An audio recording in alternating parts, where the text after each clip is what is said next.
the Azimio la Umoja team and ANC UDA coalition that was currently formed by His Excellency the Deputy President William Samoei Ruto and Amani National Congress Party leader Musalia Mudavadi, who is likely to be the running mate of both teams.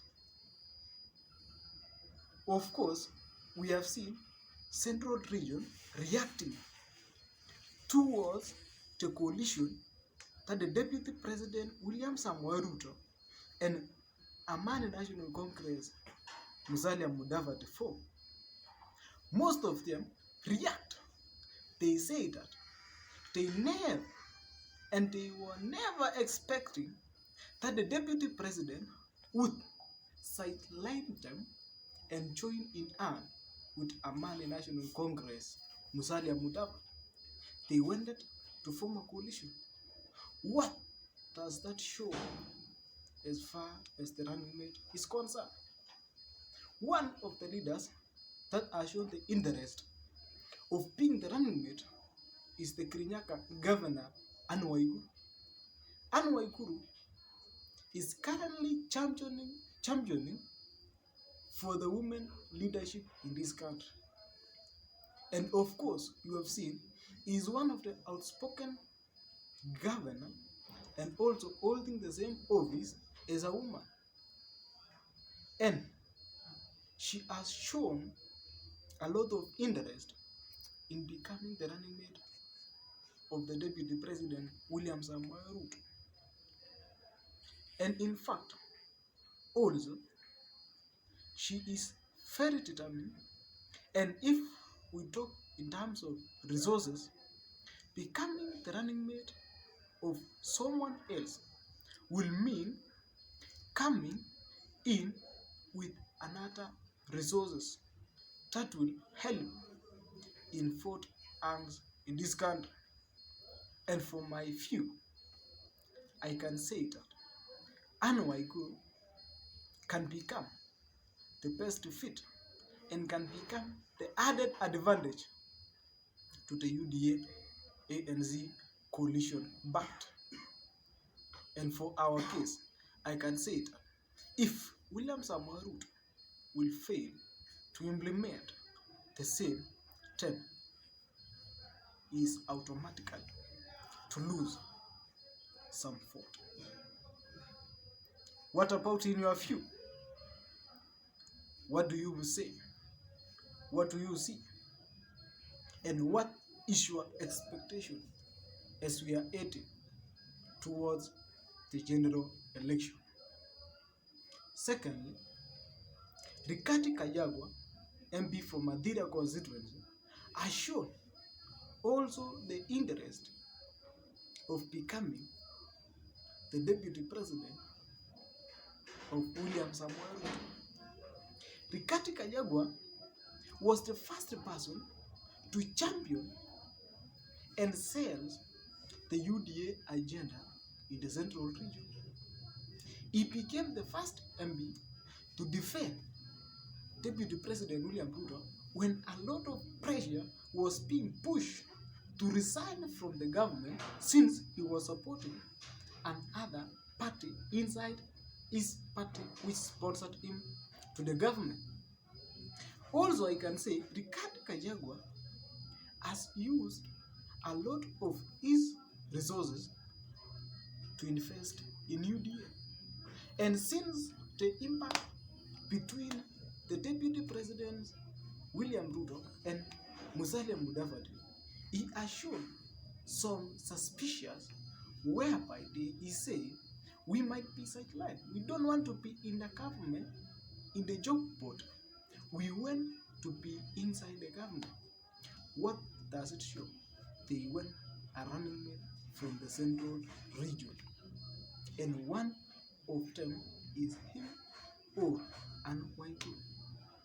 Third person is Kimani Ichung'wah. Kimani Ichung'wah has been an ally of Deputy President William Ruto since 2013. Since they have been ousted from the National Assembly committees, he has never changed his mind. He has stand with him, he is with him, and he has said UDA among the Mount Kenya voters. And I can say, if he has an interest of becoming the deputy president of William Samoei Ruto, then that will be the best option, because he is a person who is trusted, who can be given that job and can do it very well.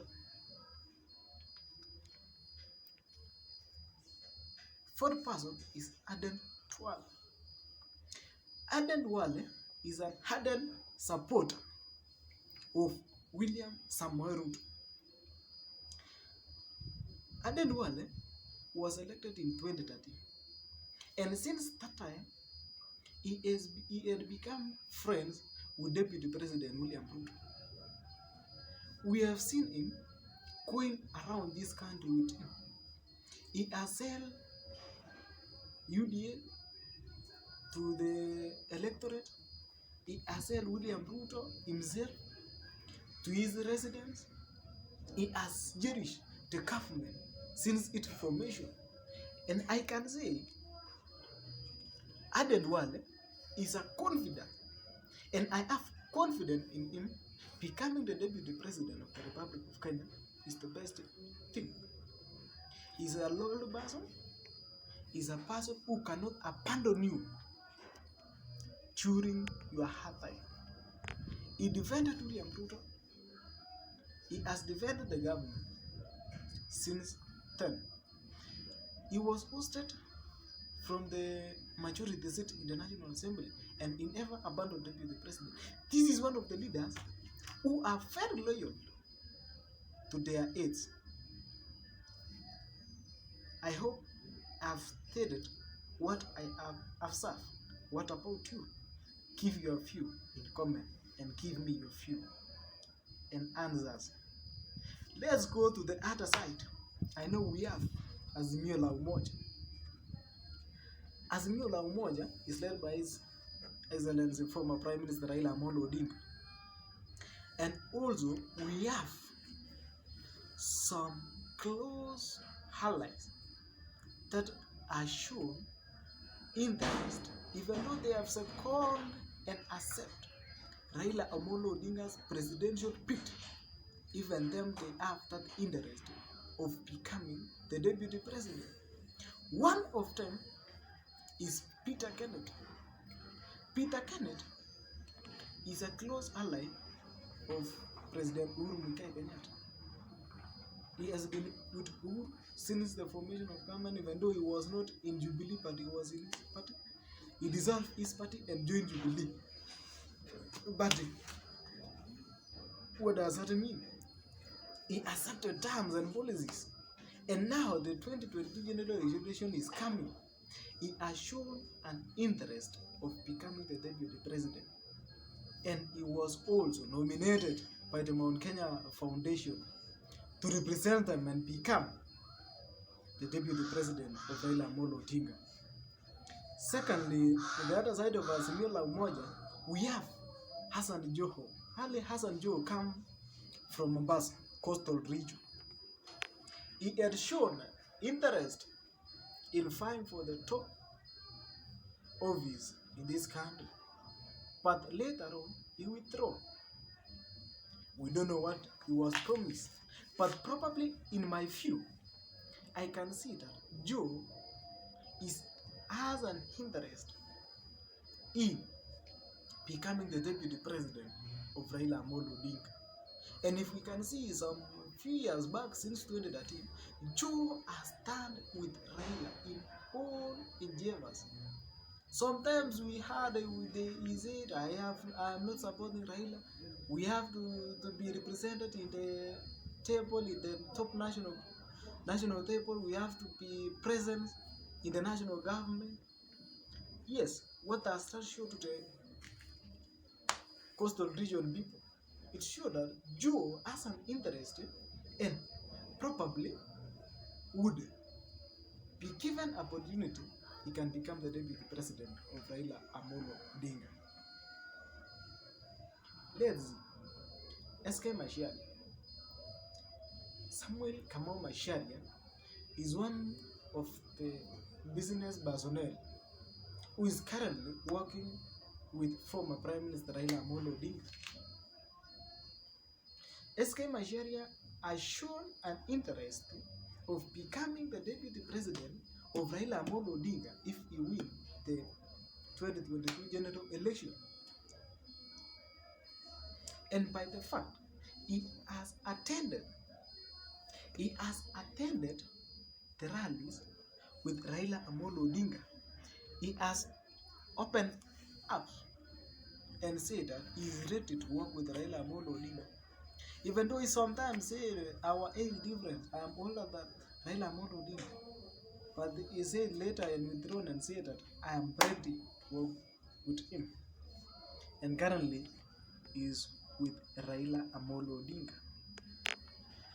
Dr. James Mwangi, on the other side, has shown interest in deputizing Raila Amolo Odinga. For that purpose, he is one of the Muku who is financing and has a lot of impact in becoming the deputy president of Raila Amolo Odinga. Thank you very much. Have a nice day. Like, subscribe. Yeah.